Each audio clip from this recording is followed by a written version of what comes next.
Bonjour et bienvenue sur ce live de petite enfance AEPE, ce live YouSchool. Nous sommes avec Lucas pour son deuxième live. Bonjour à tous. Bonjour Lucas. Mais qui est cette personne à côté de toi? Hello. C'est Camille, donc Camille qui vient aujourd'hui faire quoi? Alors elle vient faire des activités créatives avec nous aujourd'hui, donc elle vient en tant que maman. En tant que maman, mais sans enfant. Mais sans enfant. D'accord. Exactement. Elle vient prendre des conseils donc, pour Tout à fait. pouvoir ce soir rentrer avec un bagage dingue, plein d'idées. Tout à Ok, fait. super. Nous sommes avec Marine. Marine, bonjour. Marine, c'est Salut à tous. votre deuxième live. La Exact. dernière fois, vous étiez à la place de Lucas et maintenant vous êtes au micro. C'est ça, Voilà. chacun son tour. Donc Marine va répondre à toutes vos questions. N'hésitez pas à poser toutes les questions que vous voulez poser. C'est le moment, on y va.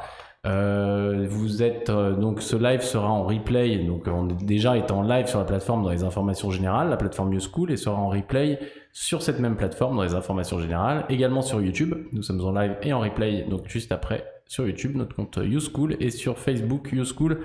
Petite enfance ou AEPE? Petite enfance. Alors il me semble que c'est YouSchool Petite Enfance. YouSchool, ouais. petite enfance Tout à sur fait. YouSchool.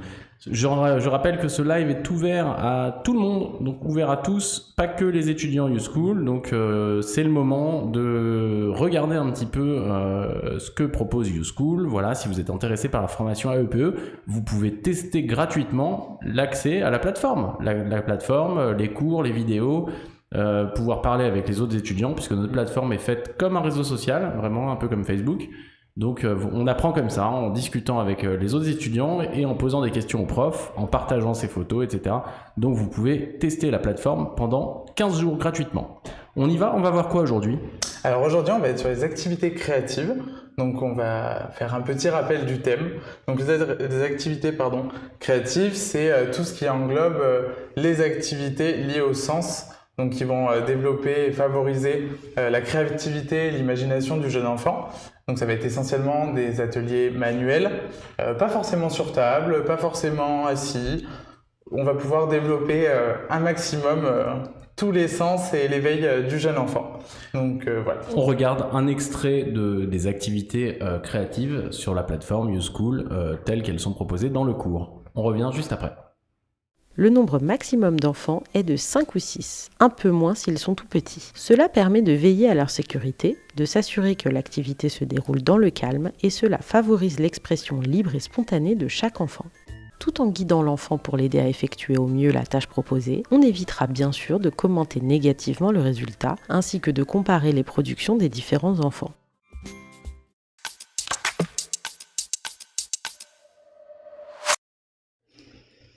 Nous sommes donc de retour pour la pratique. C'est quand vous voulez, Lucas et Camille, on vous regarde. Alors, du coup, dans un premier temps, on va reparler un petit peu, tout en s'immisçant dans l'activité, de la préparation, qui est vraiment fondamentale dans notre pratique.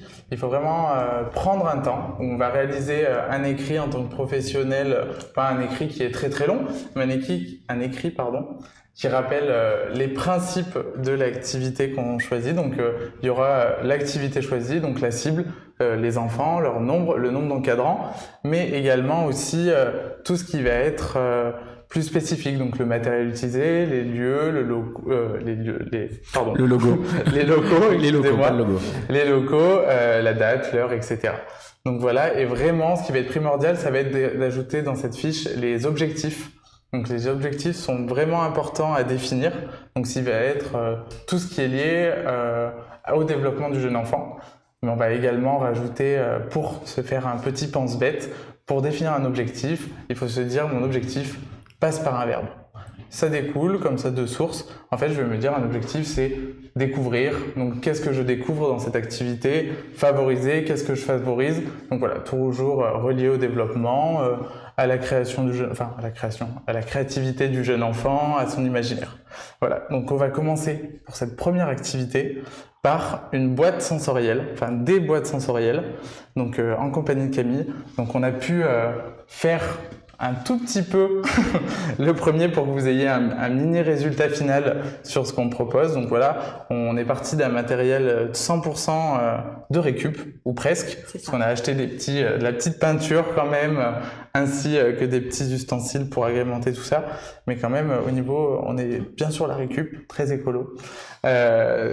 Ensuite, pour rappel, il est vraiment important de se dire que ces activités-là vont être compliquées en structure d'accueil du jeune enfant, parce que au niveau des normes de sécurité, ce ne sont pas des jeux qui sont NSF, donc qui ne correspondent pas aux jeux attendus au règlement petite enfance. Donc en assistante maternelle, c'est pareil. Et voilà, donc on va pouvoir proposer à la maison en tant que parent, ou bien en structure ACM, donc accueil collectif de mineurs, et aussi en école maternelle. Donc voilà, donc là on va démarrer. Donc on a laissé une petite boîte vide. Donc on va y ajouter du riz. Donc je vais laisser Camille nous ajouter le riz pendant que je prépare un petit peu la suite. Je vais laisser aussi un peu la parole à Prof Marine qui va répondre un petit peu aux questions. Exactement.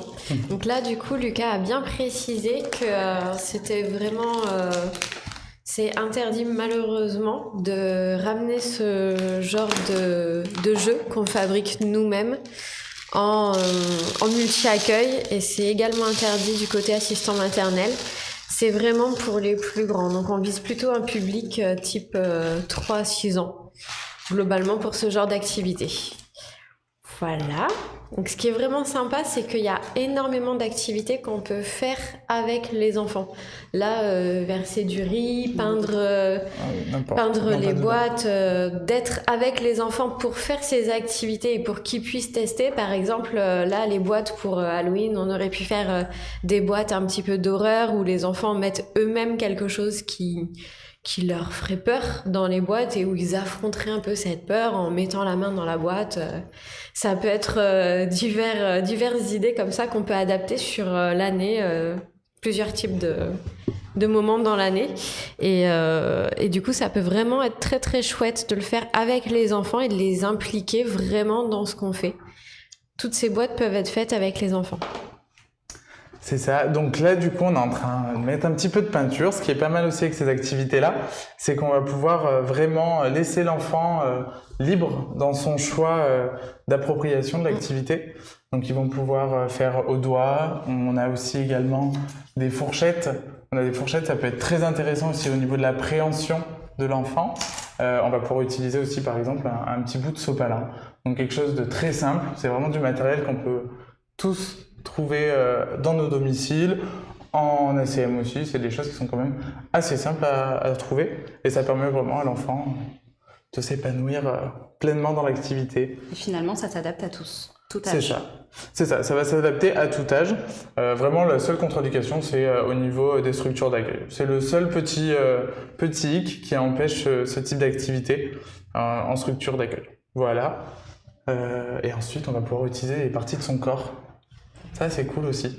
Okay. C'est que l'enfant n'est pas obligé d'avoir quelque chose dans les doigts, dans les mains, dans les doigts aussi, mais il va pouvoir également découvrir avec sa main, son doigt, son coude, s'il a envie de s'appuyer dessus. Enfin, vraiment laisser libre cours à l'enfant.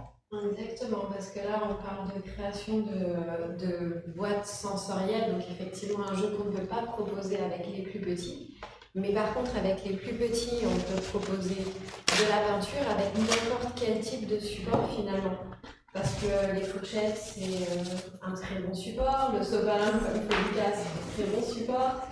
On peut proposer des petites voitures qui roulent sur la peinture, ça fait des petits chemins différents.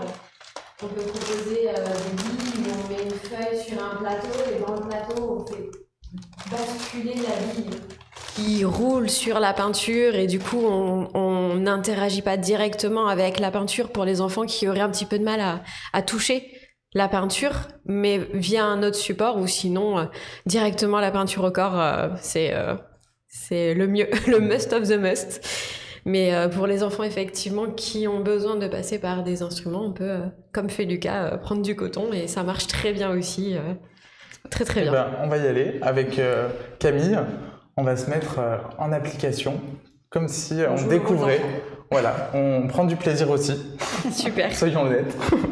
Donc voilà, on va pouvoir vraiment laisser libre cours aussi à l'enfant à utiliser le matériel qu'il souhaite, mais également les couleurs, utiliser les termes aussi. Ça va permettre aux enfants d'un certain âge de pouvoir aussi nommer les couleurs, nommer tout ce qu'il touche, tout ce qu'il a envie de nommer, en fait, tout ce qu'il découvre sur cet instant-là, ou qu'il ne découvre pas forcément, mais qu'il redécouvre, qu'il revoit. C'est vraiment des activités qui permettent à l'enfant de se développer et aussi d'apprendre à se découvrir soi-même, savoir ce qu'il aime, ce qu'il n'aime pas. C'est aussi pour ça qu'on ne force jamais un enfant à faire une activité. C'est pas pertinent, ce sera pas pertinent pour l'activité en elle-même si vous êtes avec un groupe d'enfants, mais ce sera surtout pas pertinent pour l'enfant qui n'a pas envie. Donc ça, c'est vraiment quelque chose qui est important, qu'il faut jamais forcer un enfant. Ensuite, voilà, c'est un enfant qui se lève, par exemple, aussi également pendant votre activité. C'est quelque chose qu'il ne faut pas empêcher. Si l'enfant n'a plus envie de faire cette activité, il faut vraiment lui laisser cette volonté. Il aura assez de toute sa vie d'adulte pour avoir ces contraintes-là. Mais voilà, vraiment lui laisser, c'est qu'il a plus envie. C'est que aussi, dans sa découverte, il sera bloqué, il sera sûrement figé. Donc c'est vraiment dommage de le frustrer à rester assis sur une chaise à faire quelque chose dont il a plus du tout envie de faire. Donc vraiment lui laisser cette possibilité de lorsque ça lui déplaît ou lorsqu'il a fait assez pour lui, qu'il considère que lui, il a terminé. Même si vous avez l'impression que c'est pas fini. Exactement. Heureusement que les tout petits peuvent changer d'avis. Heureusement, rien n'est figé, et encore moins pour quelque chose où le but, comme l'objectif, ce dont nous parlait Lucas tout à l'heure, ou quand même l'objectif d'une activité créative qu'on fait avec l'enfant, c'est que lui, il prenne du plaisir. S'il part de l'activité, c'est qu'il ne prend plus de plaisir, et ça sert à rien de forcer, parce que l'objectif de base, c'est quand même qu'il prenne du plaisir. Alors, on a une question de Louise qui nous demande donc comment savoir si l'activité est adaptée à l'âge de l'enfant. Alors, pour savoir si l'activité est adaptée, en fait, vous allez vous baser par rapport aux capacités de l'enfant, aux capacités motrices. Donc, motrice, ça englobe également la motricité fine et l'appréhension des éléments. Tenez, Camille.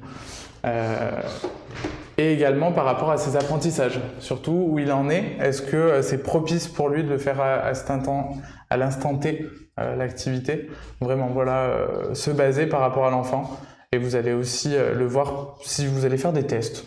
Vous allez faire des tests aussi des fois où ce sera peut-être une activité qui était adaptée à ce public-là, mais avec ce groupe d'enfants-là, ça ne marche pas. Mais il ne faut pas non plus abandonner, parce que peut-être qu'avec un autre groupe, en réadaptant votre activité, elle pourra marcher. Donc voilà, bien toujours penser à se creuser un peu les méninges, faire marcher aussi sa créativité, son imagination, pour pouvoir donner aux enfants le maximum d'opportunités de découverte.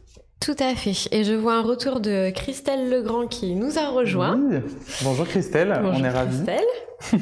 Elle nous a mis que les petits, effectivement, ont une concentration de 10 à 20 minutes maximum. Et encore, c'est pas mal. On sent qu'on parle de plus grand déjà pour les enfants. Donc effectivement... vous attendez pas à ce qu'une activité peinture comme sont en train de faire nos deux profs en face de nous dure non plus 2 heures, 2 heures et demie. C'est impensable, c'est inimaginable. C'est beaucoup trop demandé d'un coup. Effectivement, 10-15 minutes, c'est déjà beaucoup. Et si en plus, pendant ces 10-15 minutes, l'enfant a pris du plaisir, parce que ça se voit, un enfant qui prend du plaisir en faisant une activité, c'est génial, vous avez tout gagné, enfin vous avez réussi l'objectif prioritaire, on va dire. Donc voilà, vous prenez pas la tête, 10-20 minutes, c'est déjà effectivement pas mal, on sent qu'on parle de plus grand là. Oui, tout à fait, c'est vraiment un temps qui est vraiment 20 minutes maximum. Vous aurez des enfants, peut-être que ça vous arrivera dans votre carrière future de croiser un enfant qui arrive à se concentrer 30-35 minutes. Mais alors, j'en ai jamais vu. Donc voilà, on va tourner en général plus autour de 5 à 10 minutes selon l'enfant. On est déjà sur quelque chose de pas mal. Bon, et ben au moins, vous confirmez nos stats. Je confirme. Exactement. Donc du coup, on va dire qu'on a plus ou moins fini. Voilà, on va partir comme l'enfant, on va dire c'est bon, j'ai fini, j'ai fait ce que j'avais à faire. Donc effectivement, vous pouvez aller toujours plus loin. dans l'architecture, dans la construction de ces boîtes sensorielles. Donc voilà, vous voyez au niveau du sens du toucher, c'est vraiment quelque chose qui est très intéressant. Voilà, la peinture n'a pas séché, mais vous voyez des petits bouts aussi de coton qui sont mis dedans, donc ça va faire un côté un petit peu râpeux, un petit peu craquelé à des endroits. Mais aussi principalement, voilà, les boîtes sensorielles, c'est aussi le pourquoi du comment. Les boîtes sensorielles, donc là vous voyez, on va avoir une préhension au niveau du grain de riz. Donc c'est pour ça aussi qu'on ne fait pas avec du jeune enfant. Par exemple, le grain de riz, ça serait pas du tout adapté et vous prendrez beaucoup de risques. Donc ce serait un petit peu dommage quand même. Ensuite, là, on a du papier crépon. C'est bien ça ? C'est ça. Confirme. Donc du papier crépon, voilà, qui ont une texture encore différente. Ensuite, on va retrouver les papiers qu'on a pour mettre nos fruits et légumes aux courses. Donc c'est en fibre de maïs, si je dis pas de bêtises. Donc c'est une texture qui est assez particulière. Un peu douce. Un peu douce, un petit peu... Si vous avez les doigts mouillés, ça peut être intéressant aussi avec les enfants de leur faire mouiller leurs doigts. C'est une texture qui va être encore un petit peu différente. Quand ils vont avoir les doigts mouillés, ça va râper un peu, c'est un petit peu différent. La texture évolue. C'est ça. Avec les doigts mouillés, vous pouvez faire ça, voilà, une activité. Vous les faites avec les mains sèches, puis avec les mains mouillées, les textures seront légèrement différentes. Et ensuite, le grand classique, le coton, le nuage de coton. Donc ça, voilà, même un adulte prend du plaisir. En général. Voilà. Donc là, du coup, on a fini cette activité. On se dit que on vous laisse libre à votre créativité de la continuer chez vous. On va passer à une autre activité.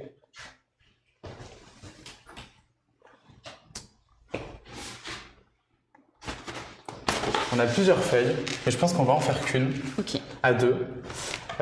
À vous, Camille, de me dire quelle couleur vous choisissez. On va prendre le jaune. On va prendre le jaune. C'est pas ma couleur préférée. J'aime bien. Mais je vais récupérer quand même le vert qui est en dessous. Très solaire. Ben oui, on manque de soleil en ce moment. Oui, c'est sûr que...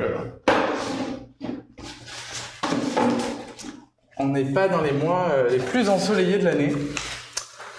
Donc là, quelle activité on va faire ? On va faire une activité assez basique que vous allez pouvoir répéter avec des enfants vraiment de tout âge. Même à la maison avec un bébé. Donc voilà, encore on le rappelle, pas en structure d'accueil du jeune enfant. Aussi, si, en structure d'accueil du jeune enfant, ça passe. C'est de la peinture, je vous dis des bêtises. J'étais resté sur les boîtes sensorielles. Ça voilà, vous allez pouvoir le faire même avec en accueil du jeune enfant. Donc c'est de la peinture, on va prendre de la peinture, on va la mettre un petit peu dispersée sur la feuille comme on a fait un petit peu tout à l'heure. Et ensuite on va faire avec nos doigts. On se lavera les mains après, prof Camille. On va faire du coup la peinture aux doigts et à la fourchette. Du coup on va pouvoir un petit peu... décorer, s'amuser.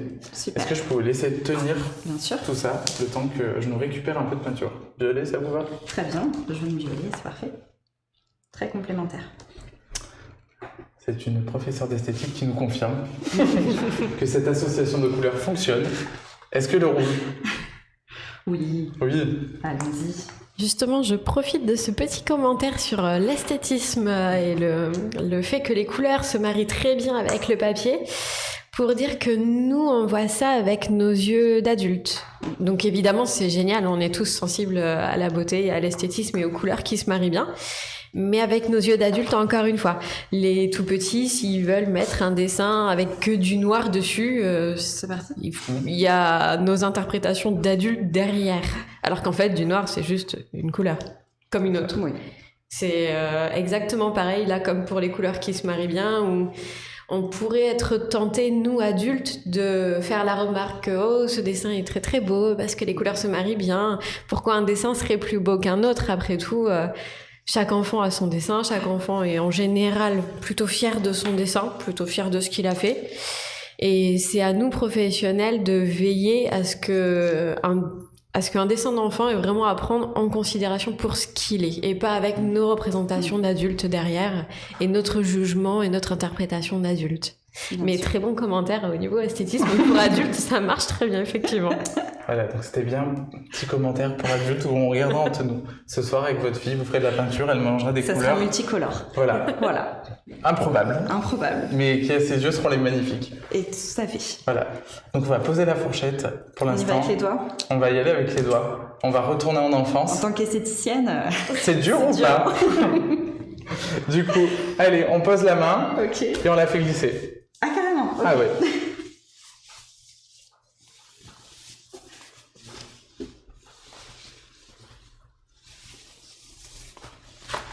Comme je le disais tout à l'heure, il y a certains enfants qui peuvent être un peu rebutés par l'idée de plonger les mains ou le corps dans la peinture. C'est absolument pas grave, c'est tout simplement à nous adultes de le prendre en compte, nous adultes et nous professionnels, à le prendre en compte, à lui proposer des alternatives pour quand même faire peinture. Tout à l'heure, Lucas va nous montrer la peinture pliée. Il va aussi peut-être nous parler de différents autres moyens de faire de la peinture. On peut faire de la peinture propre en recouvrant une feuille de papier. On met de la peinture, par-dessus on met le petit plastique qui recouvre les livres scolaires de tous nos enfants. Et en fermant bien, la peinture ne part pas, reste sur la page. Ça permet quand même d'avoir cette sensation de toucher presque la peinture vu qu'elle est dessous du papier calque et de pouvoir quand même jouer et découvrir la peinture sans pour autant la toucher quand on est dans une phase où en tant qu'enfant on n'a pas envie de se salir. C'est une phase comme une autre qui arrive chez tous les enfants et c'est juste à nous adultes de s'adapter pour qu'ils puissent quand même prendre du plaisir avec de la peinture mais sans forcément mettre son corps dans la peinture. Oui. C'est une appréhension qui est tout à fait compréhensible. C'est un toucher, c'est une texture assez particulière. La peinture, c'est froid. C'est froid et c'est pas bon. C'est pas bon. Non. Ça sent pas forcément très bon non plus. C'est vrai que ça peut rebuter beaucoup d'enfants. Et la peinture propre, comme le disait prof Marine, avec un petit classeur, enfin un petit classeur souple. Vous mettez des feuilles dedans, l'enfant s'amuse. Ou avec du film alimentaire, ça marche très bien avec du film alimentaire. Je vous conseille de mettre 2 couches de film alimentaire, sinon ça se perce souvent.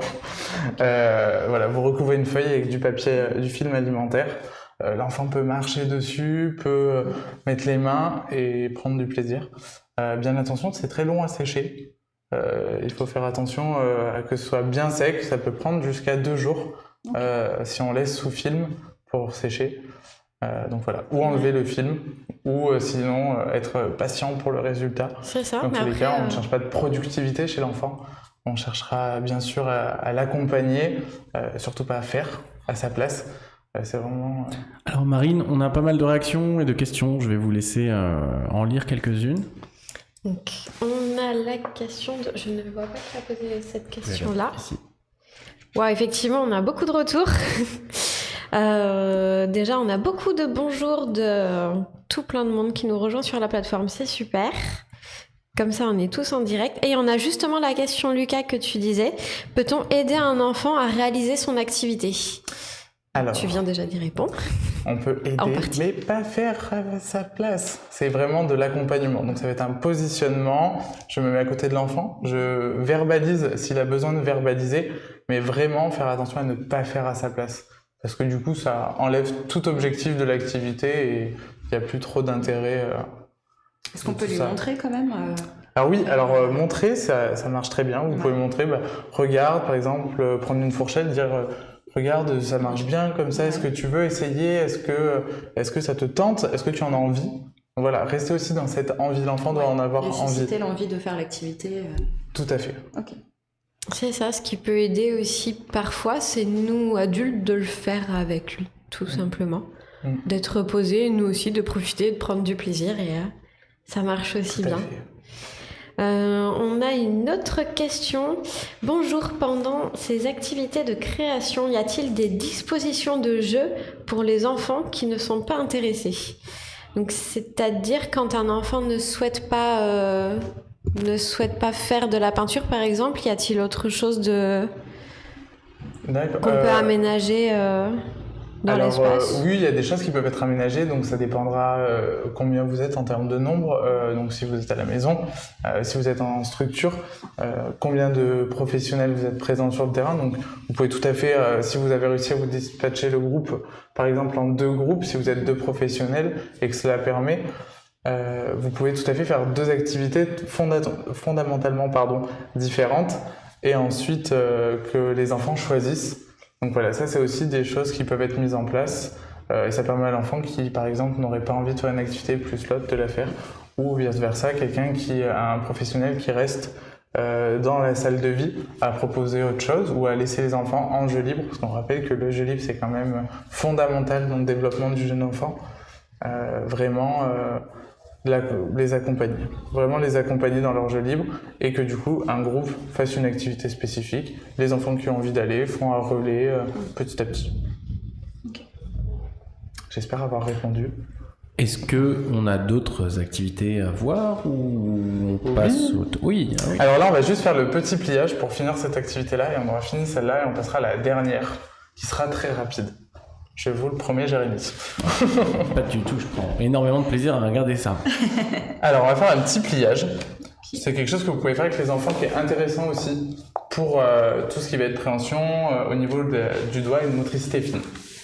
Donc, on va plier la feuille. On va appuyer. Donc, bien appuyer pour que la peinture se mette un petit peu de côté. Là, on a attendu un petit peu. Donc, c'est possible que la peinture ait un petit peu séché parce qu'on n'en avait pas mis beaucoup. Je vous rassure, les enfants ont tendance à en mettre beaucoup plus que nous. Donc en général, ça marche mieux. Ça marche mieux. Et en fait, quand on déplie, ça fait... bon, là, ça n'a pas extrêmement bien marché, soyons honnêtes avec nous-mêmes.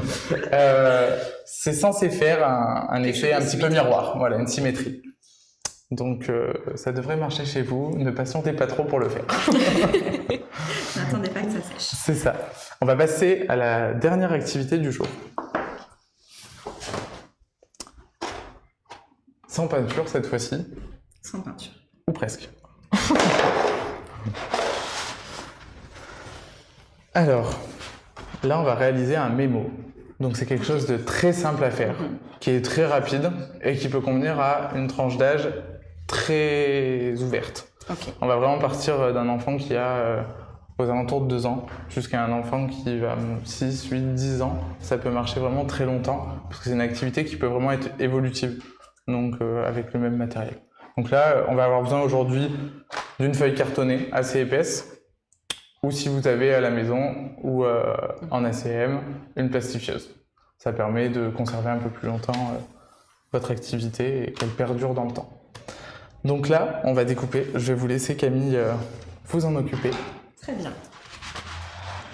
Donc au niveau de l'accompagnement lors des activités de l'animation, voilà, comme le disait Prof Marine, ce qui peut être intéressant, c'est vraiment de faire en même temps. Ça permet aux enfants de visualiser ce qu'ils doivent faire. Enfin, ce qu'ils doivent faire, c'est un grand terme, mais en tout cas, ce qu'il leur est proposé.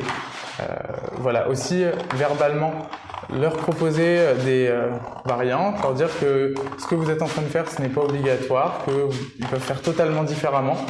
Vraiment leur laisser libre cours. Un pinceau à l'envers, par exemple, un pinceau que je trouve compliqué pour le jeune enfant, donc il y a des pinceaux adaptés, hein, mais des pinceaux restent compliqués au tout début. S'il le prend à l'envers, laissez-le. C'est comme le toboggan. S'il monte à l'envers dans un premier temps, laissez-le, ça le laissera vraiment appréhender toutes ces choses totalement différentes. Donc voilà, vraiment laisser ça. On se positionne bien naturellement en tant qu'accompagnant et pas en tant qu'aidant vraiment, mais vraiment en tant qu'accompagnant. On aide l'enfant, on l'accompagne vers son autonomie, vers l'acquisition de ces nouveaux apprentissages. Voilà. Donc là, on a bientôt fini de découper le mémo. On remercie. On peut préparer l'activité aussi par l'enfant s'il est assez grand pour le faire.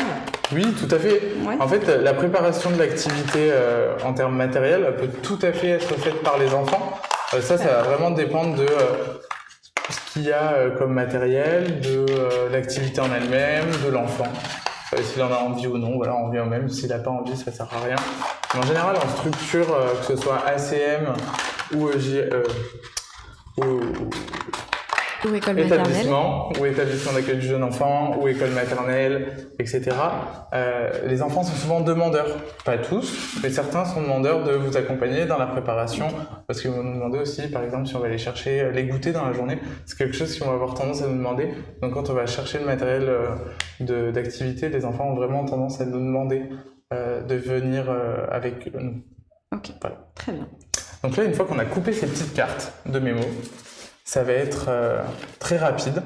On vous en a fait un petit extrait, mais c'était pour que vous puissiez visualiser le temps qui est vraiment infime. Là, on avait juste fait le quadrillage avant. Mais voilà, là maintenant, on va pouvoir mettre de la peinture dessus. Donc on va par exemple prendre les fourchettes et faire des formes. Là, on va dire, on va partir sur des formes. Quelque chose de très basique. Donc, prof Camille, je vous donne le noir. Très bien. Je vais prendre le vert. Là non plus, on ne choisit pas la couleur, c'est la première qui s'offre à nous. On essaye d'en faire 3 de chaque, 4, pardon. 4. Avec la même couleur, mais pas avec la même forme. Parce que du coup, je pense que sinon, on manquera un petit peu de peinture.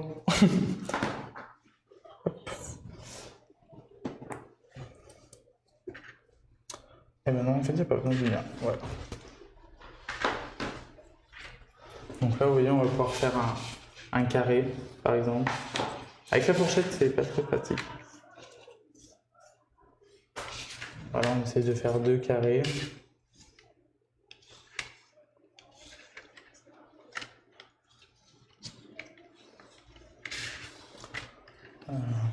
Voilà. Ça.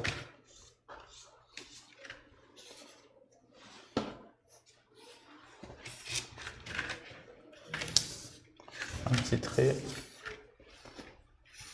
Vous êtes super appliqué. On se concentre. Je vois ça. Mais je constate que... Hop, on a oublié là-bas. On va faire un petit rond. Un petit rond. Voilà. Donc vous voyez, c'est quelque chose qui est très rapide, mais qui va pouvoir se décliner vraiment tout au long de l'accompagnement aux jeunes enfants, parce qu'on va pouvoir partir très tôt, donc avec des couleurs, vous voyez, j'en avais préparé un, avec des couleurs très basiques, donc avec les couleurs primaires, donc bleu, jaune, rouge, et un multicolore. Donc voilà, donc c'est quelque chose qui prend vraiment très peu de temps, mais qu'en structure, vous allez pouvoir faire aussi avec les photos des enfants. Ça leur permet de retourner, donc c'est le jeu basique, hein, le mémo qu'on connaît tous. Donc avec une photo des enfants, avec les couleurs, ensuite avec les formes, ensuite avec les animaux, avec un milliard de choses, des lettres, un prénom quand ils sont vraiment beaucoup plus grands, un mot. Enfin vraiment, c'est une activité qui se décline et qui est vraiment très évolutive. Oui, parce que finalement, on travaille plein de choses. On travaille les couleurs, on peut travailler les animaux, comme tu disais. Enfin, leur apprendre plein de choses en plus du jeu en lui-même. Oui, c'est ça. En fait, on va pouvoir développer énormément d'apprentissage parce qu'on va aller sur les couleurs, la connaissance des couleurs, la connaissance des lettres quand ils sont plus grands, la connaissance des copains de la crèche ou les copains de l'école, etc. Donc vraiment, c'est un jeu qui permet énormément et qui, vous voyez, ne demande pas énormément de travail en amont. C'est ça, ce qui est Sachant que vraiment... vous faites ça avec les enfants. Ce qui est vraiment chouette avec ce jeu, c'est qu'en fait, il est créé comme on le souhaite. Donc on peut vraiment l'adapter à tout ce qu'on souhaite, à tout ce que les enfants ont envie et posent comme question en ce moment. Si c'est les animaux, il y a des gommettes où on peut dessiner, on peut en imprimer, on peut colorier. On peut faire énormément et varier énormément sur ce type de support. Ce qui est vraiment chouette, c'est que les memories, au final, ça fait pas travailler que la mémoire. Ça s'adapte à vraiment plein de choses dès l'instant qu'on les fabrique nous. C'est de suite beaucoup plus adapté aux capacités et aux envies d'enfants qu'on a en face de nous. Beaucoup de réactions de personnes qui manifestement ne connaissaient pas et découvrent avec enthousiasme ces activités. C'est intéressant, je ne connaissais pas, c'est super pour la mémoire, je me rappelle de ce jeu quand j'étais petite, plein de choses comme ça. N'hésitez pas, vous avez encore quelques minutes pour poser toutes vos questions. On n'est pas encore parti, encore quelques petites minutes et on tirera notre révérence. En tout cas, on espère que ce live vous plaît. C'est chouette, un live AEPE comme ça, créatif, avec des ateliers pratiques. C'est pas fréquent, donc c'est hyper sympa. Et pour ceux qui sont arrivés un petit peu en retard, on le rappelle, ce live sera en replay sur la plateforme YouSchool dans les informations générales et également sur notre compte YouTube et Facebook YouSchool et YouSchool Petite Enfance. On passe au top et au flop, c'est ça? Alors non, je vais faire un tout petit point juste avant qui est quand même fondamental et que Prof Marine vous expliquera aussi un petit peu plus. Pour les professionnels, un peu moins pour les parents, vous pouvez le faire aussi. En fait, quand vous construisez votre activité, donc vous faites cet écrit dont je vous parlais tout à l'heure pour la préparation, c'est très important de mettre une case, un champ libre à la fin pour faire vos retours, votre bilan de l'activité, donc vos ressentis personnels, mais aussi les ressentis que vous avez pu cibler par rapport aux enfants, mais aussi vos propositions d'amélioration de votre activité. Ça permet à la structure de voir aussi une évolution. Vous pouvez échanger avec vos collègues là-dessus. C'est vraiment quelque chose qui va pouvoir faire perdurer votre activité et être bénéfique pour les enfants. Vous pouvez le mettre en place. On sait que faire un écrit pour préparer une activité à son fils ou à sa fille, on le fera pas tous. Mais voilà, en structure, c'est vraiment fondamental et c'est vraiment une des attentes pour les professionnels en structure. Voilà, et on peut passer au top et au flop. Très bien, c'est parti.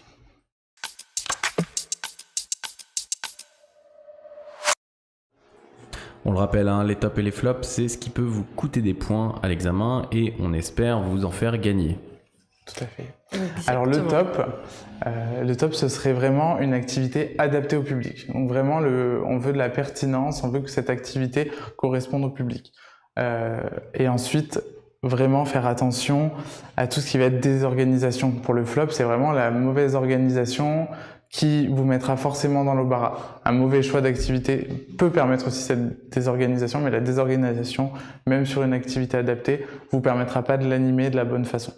Exactement, il suffit de faire peinture dans une salle où il n'y a pas de point d'eau pour se rendre compte que si on n'a pas pensé à des gants humides, c'est tout bête, mais ça peut vraiment mettre dans l'embarras. Et c'est ce genre de choses que le jury attend, un retour sur votre expérience. Tout à fait. On a fait le top et le flop. On a fait le top et le flop, c'est maintenant le moment de l'astuce du prof.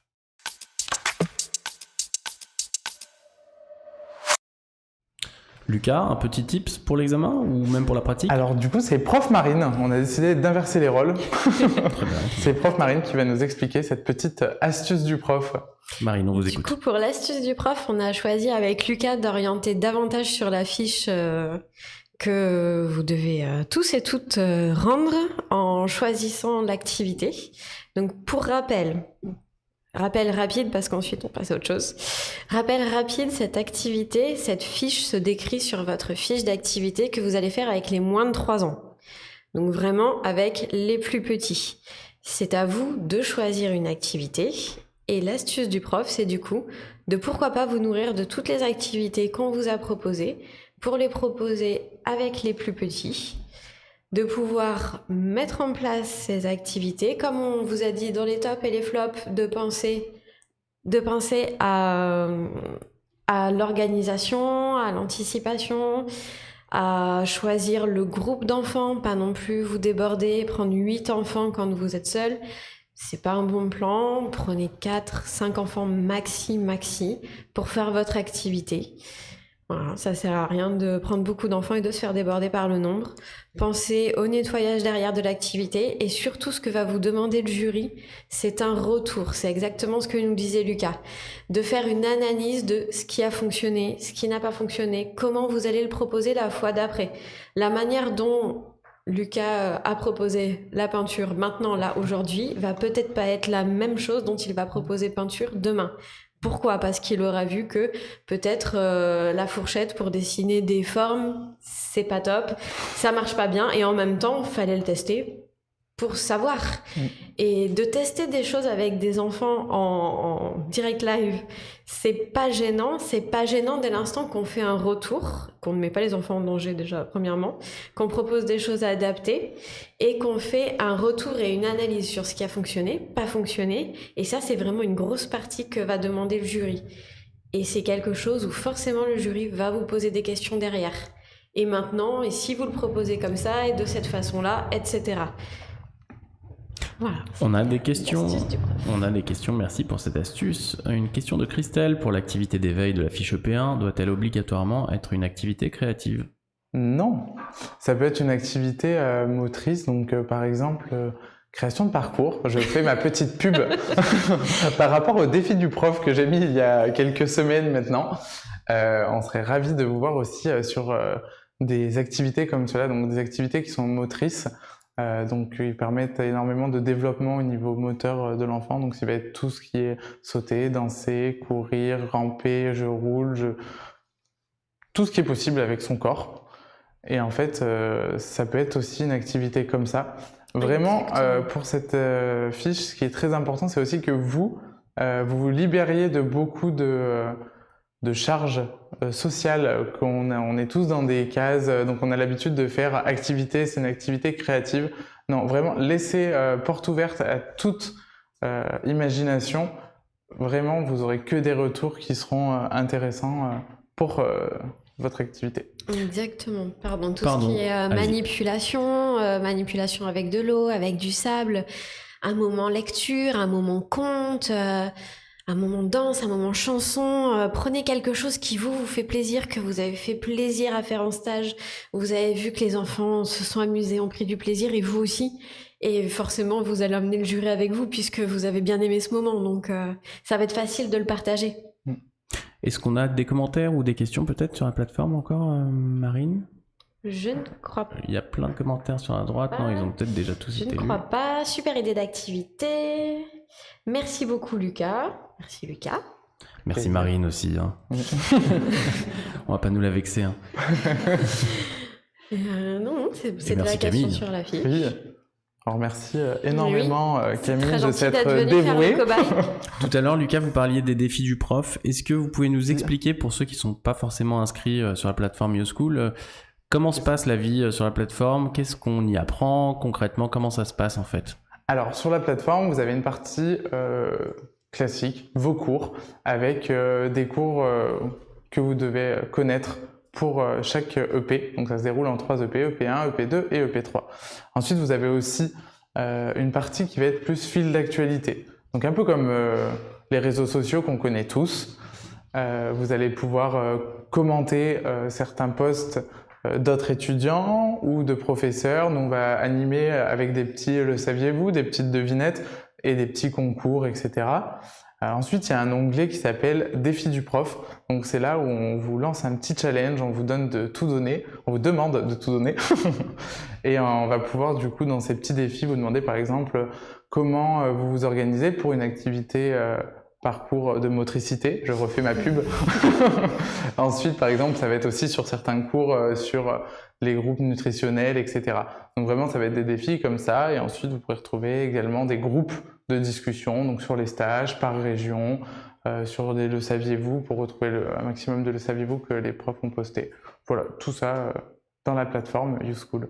On le rappelle, la plateforme YouSchool est construite comme un réseau social, donc c'est un peu comme Facebook, c'est-à-dire qu'on poste nos réalisations, nos travaux. Par exemple, suite à ce live, si vous avez envie de vous essayer aux ateliers créatifs avec votre enfant ou avec un autre enfant, eh bien vous pouvez poster sur la plateforme et prof Lucas et prof Marine vous répondront, vous donneront leur avis, vous diront, vous aideront, c'est vraiment comme ça que ça fonctionne la plateforme, c'est-à-dire on peut poster des photos, voire même des vidéos, il me semble. Oui, alors on peut poster des photos et des vidéos, et on essaie justement que cette plateforme devienne le plus interactive possible, avec des partages de photos. On a beaucoup en ce moment d'élèves qui nous partagent des livres, donc c'est aussi très intéressant, mais vraiment ne vous limitez pas. On veut voir le maximum de votre parcours de professionnel dans ce développement de compétences aussi. Donc vraiment, on veut du post. Allez-y, il faut tout donner. Et avec prof Marine et prof Florence, on sera ravis de commenter tout cela. Et sur la plateforme, il y a également donc, plein de cours théoriques, donc énormément de fiches techniques et beaucoup de vidéos. Il me semble en AEPE, on en a plus d'une 50aine, donc plus des modules complémentaires. Le module langue des signes récemment, c'est ça? Alors il n'est pas encore sorti, il devrait pas tarder, c'est encore le petit bébé. Non, okay. Mais c'est une info, on peut en parler? Oui, on peut en parler. Langue des signes bébé. Langue des signes bébé, donc quelque chose qui est vraiment très intéressant à mettre en place à la maison comme en structure.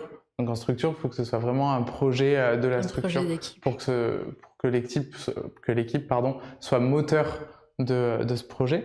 Mais du coup, c'est vraiment quelque chose qui est intéressant, qui permet aux jeunes enfants qui ne communiquent pas encore de pouvoir s'exprimer. Donc bien sûr, si vous faites les gestes pendant 15 jours, il ne répondra pas tout de suite. Il ne vous dira rien. Mais au bout d'un moment, il va forcément commencer à mimer avec la langue des signes. Surprenant d'ailleurs. Oui, mais en fait, c'est vraiment un outil de communication où il sait qu'en fait, il n'a pas la maturité possible de son cerveau et de ses capacités ORL pour parler. Donc, ça lui permet en fait d'avoir une communication, de dire j'ai faim ou j'ai envie de dormir et ce serait bien qu'on m'accompagne jusqu'à mon lit. Donc, c'est vraiment quelque chose qu'il va pouvoir après engager comme relation. Mais voilà. À la maison, vraiment pas se limiter aussi en termes d'âge. Si vous commencez tard, c'est pas grave, ce sera toujours bénéfique. Surtout que la langue des signes tend à être de plus en plus utilisée. Donc on a la langue des signes française, il y a la langue des signes après américaine, je sais plus le terme exact. Je dirais des bêtises, donc je ne dis pas. Et voilà, donc vraiment c'est quelque chose qui peut permettre à l'enfant de communiquer jeune et qui peut aussi lui permettre dans sa vie de tous les jours de communiquer avec quelqu'un au besoin. Donc vraiment c'est quelque chose qu'on encourage fortement et que du coup YouSchool va vous permettre d'acquérir. Le module langue des signes bébé, donc bientôt disponible sur la plateforme avec le module sieste et sommeil, hein, c'est ça? C'est le module, sommeil. Sommeil, c'est ça. Ok. Tout à fait. On a une question, Lucas. Est-ce qu'une activité doit forcément se faire assis sur une chaise à table? Certainement pas. Laissons cours aux enfants. Donc moi, ce que vraiment je propose, c'est que si vous avez envie que ce soit sur une chaise, si vous avez prévu que ce soit sur une chaise, dites aux enfants de s'asseoir et ceux qui n'ont pas envie de s'asseoir, laissez-le faire à côté. Ce qui peut être intéressant, c'est vous aussi être moteur de ça. Dire, aujourd'hui, on fait une activité coloriage, peinture, craie, gomme, tout ce qui vous passe par la tête. Allongé. On se met tous sur le ventre, on met une feuille en face de nous. Je vous donne de la peinture ou de la pâte à modeler ou quoi que ce soit. Et faites. Juste amusez-vous, prenez du plaisir.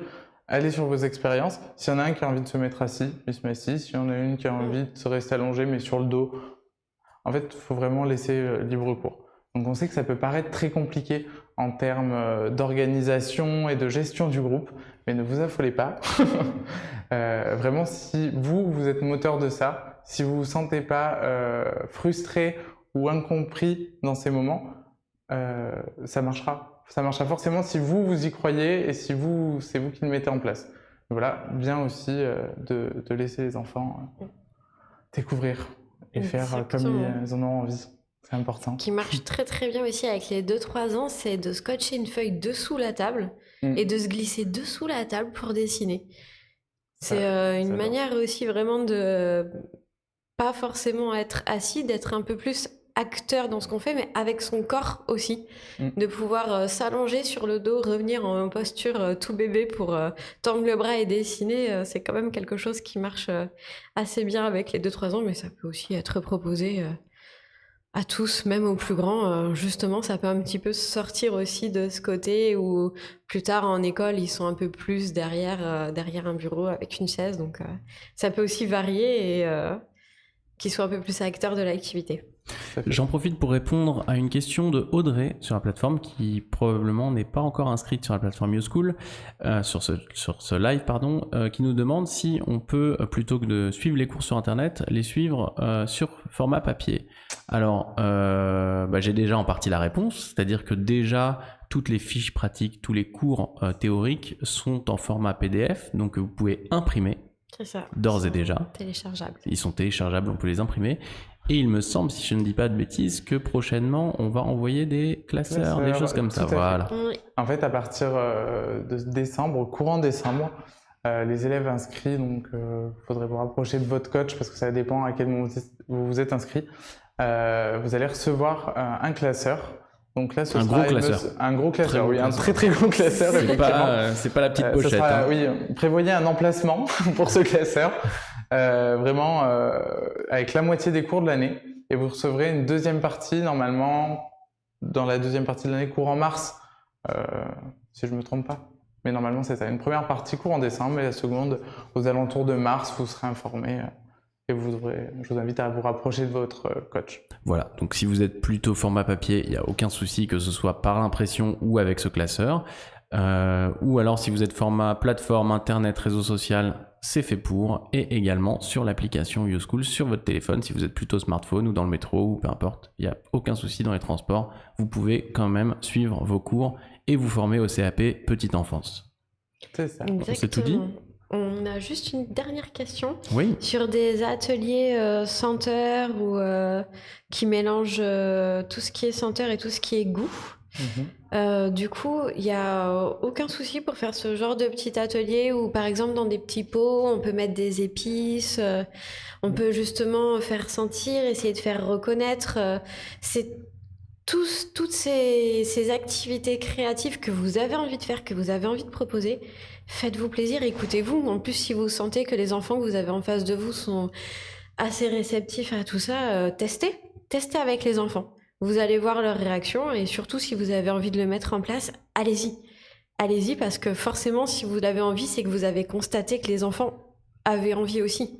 Donc écoutez-vous et lancez-vous dans pas mal d'activités. Faites-nous des retours sur la plateforme, des commentaires ou des photos de ce que vous avez mis en place, un petit loto sonore. Ce genre de choses marche très très bien. Donc allez-y, lancez-vous. Merci Lucas, merci Marine et merci Camille évidemment pour votre participation et ce super live pratique en AEPE, petite enfance. On verra quoi au mois de décembre pour le prochain live? Au mois de décembre, on va voir la préparation et l'accompagnement au repas du jeune enfant. Donc on va vous concocter de bons petits plats. Et on regarde un extrait tout de suite du cours qui correspond à cela sur la plateforme avec une super musique.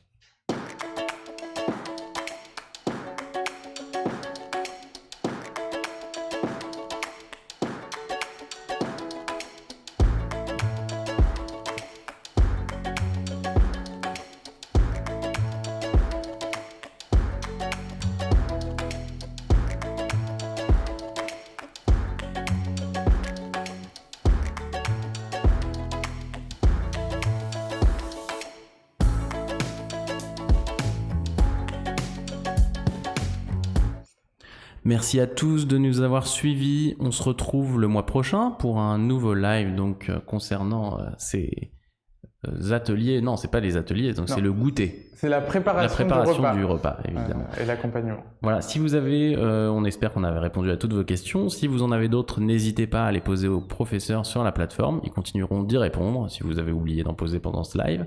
Ce live est évidemment en replay sur la plateforme YouSchool dans les informations générales, sur notre compte YouTube YouSchool et sur notre compte Facebook YouSchool Petite Enfance. Et puis voilà, si vous n'êtes pas encore inscrit sur la plateforme, c'est le moment d'essayer. YouSchool.fr. Vous pouvez essayer pendant 15 jours gratuitement et tester notre nouvelle plateforme et vous former au CAP Petite Enfance. On se retrouve très vite. À bientôt. À bientôt. À bientôt. Au revoir. Avec YouSchool, obtenez votre CAP AEPE Petite Enfance. Rendez-vous sur youschool.fr. YouSchool, c'est comme à l'école, mais depuis chez vous.